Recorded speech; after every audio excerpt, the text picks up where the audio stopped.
Narcissistic grandiosity has always existed, also in the form of nationalism and racism, as the greatness of the many who look down on everyone else with contempt.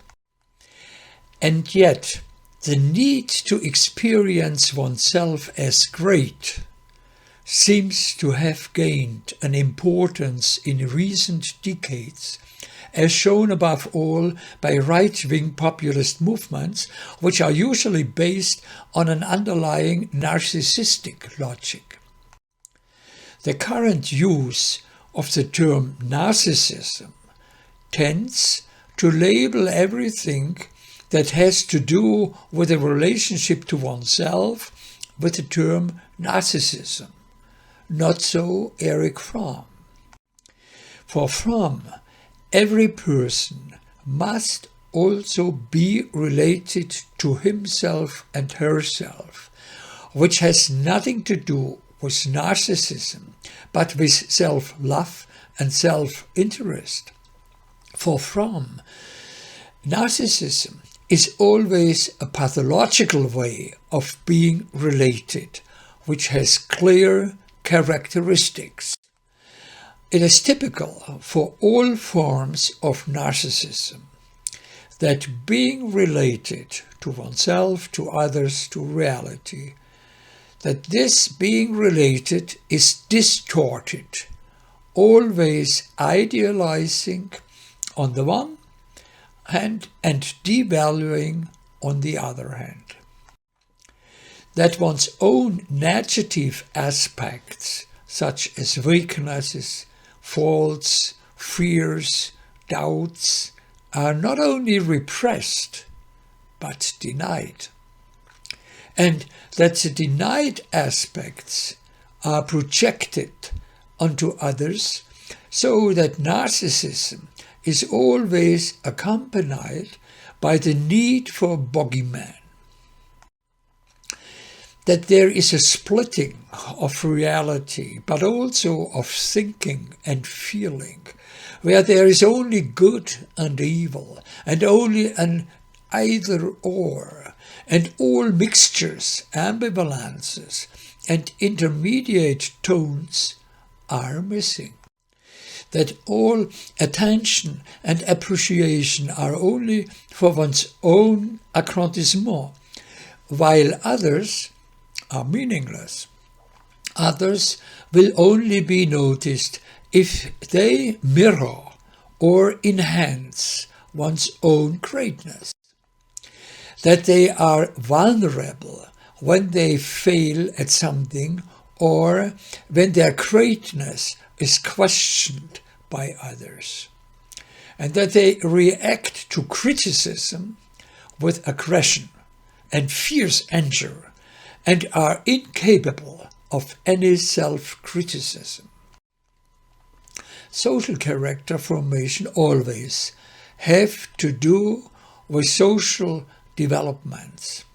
How does the narcissistic social character formation start in many people? At least a few hints should be made here. First of all, there is a persistent degradation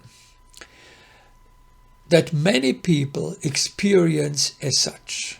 Social, professional, political, or financial degradations, disadvantages, and exclusions that undermine self-esteem.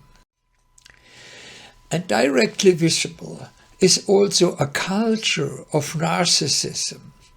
To be economically successful, you have to be the biggest and the best, eliminate the competition, and make yourself the market leader.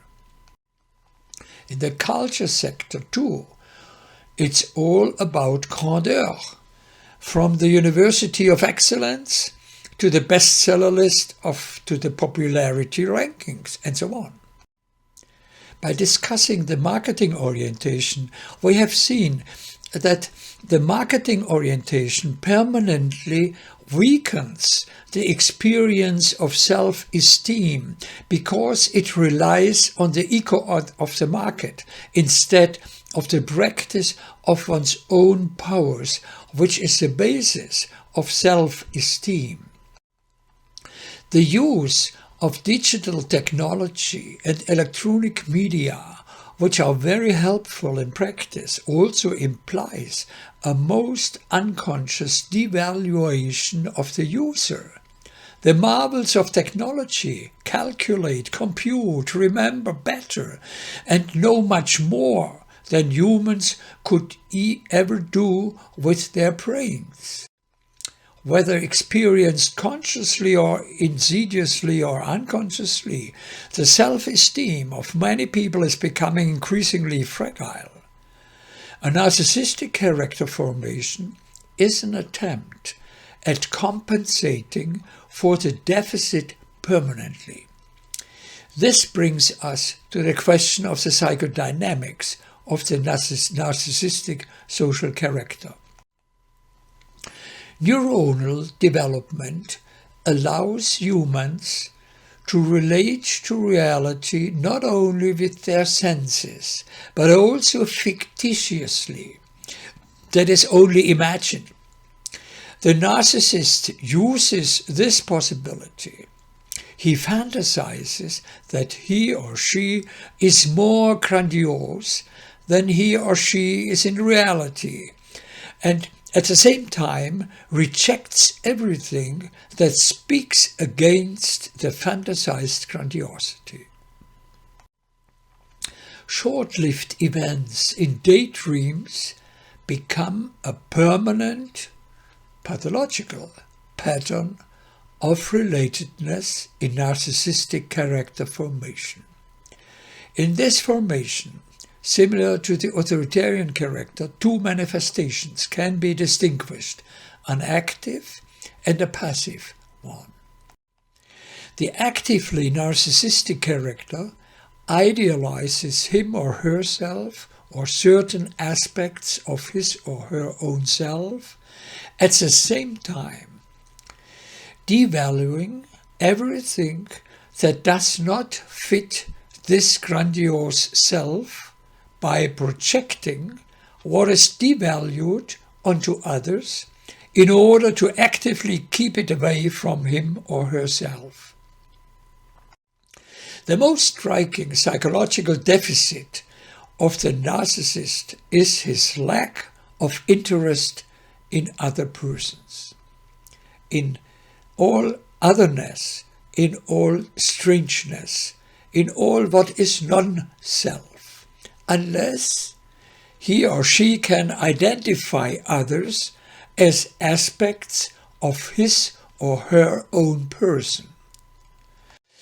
This fundamental disinterest is accompanied by resentment and hostility to the extent that he or she feels compelled to keep what is projected onto others away from him or herself.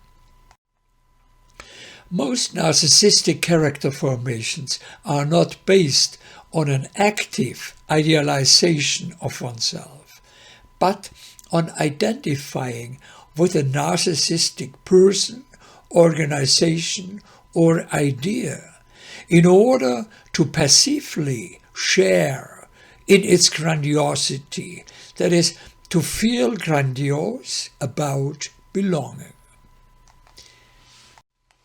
Fromm has described this passive form as group narcissism.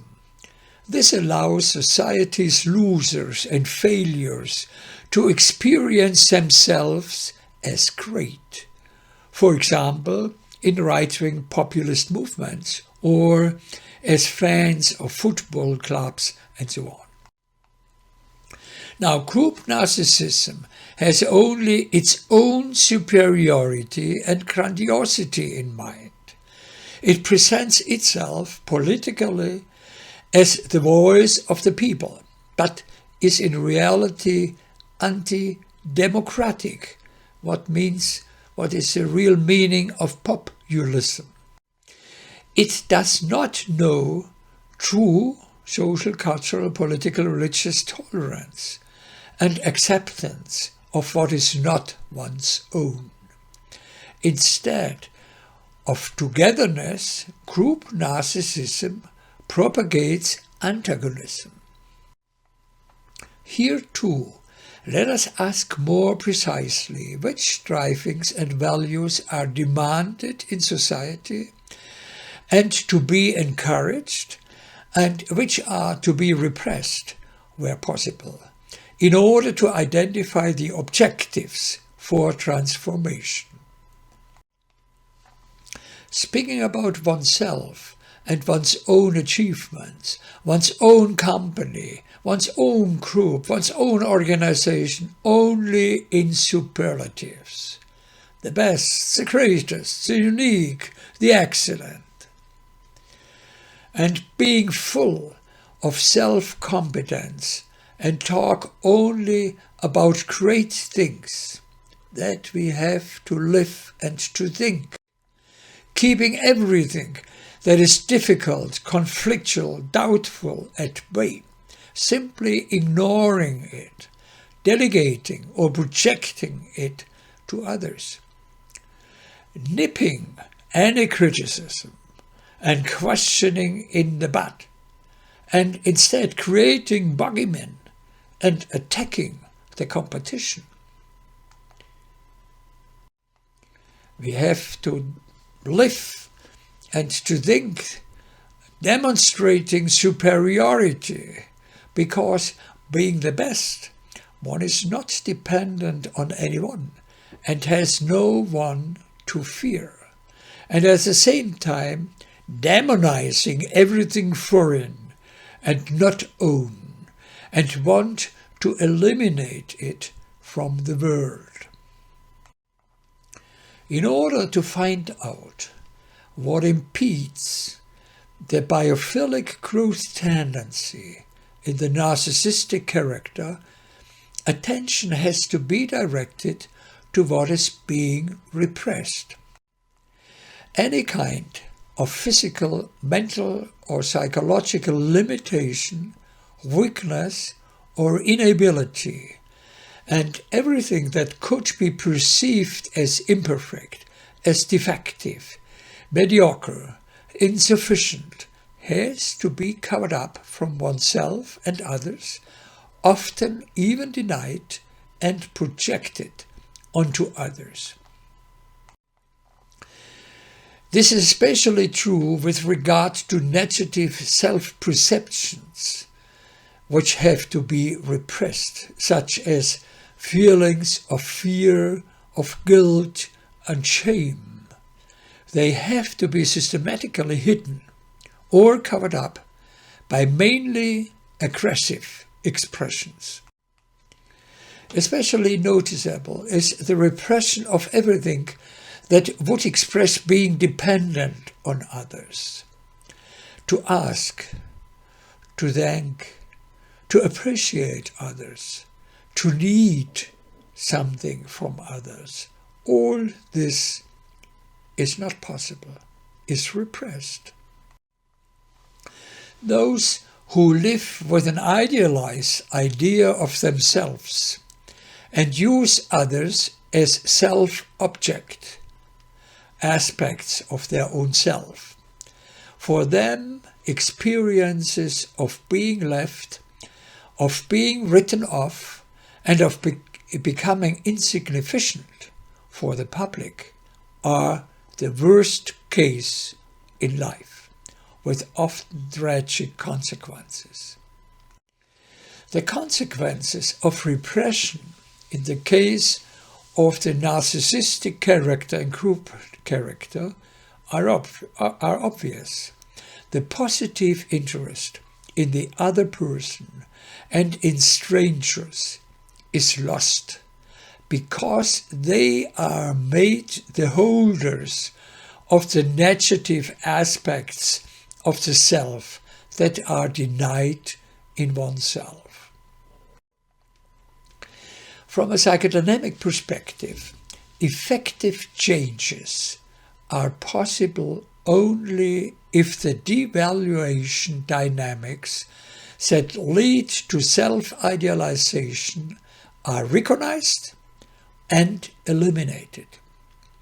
And at the same time, the experience of self-esteem is drawn from the, albeit mediocre, self-efficiency of own mental powers.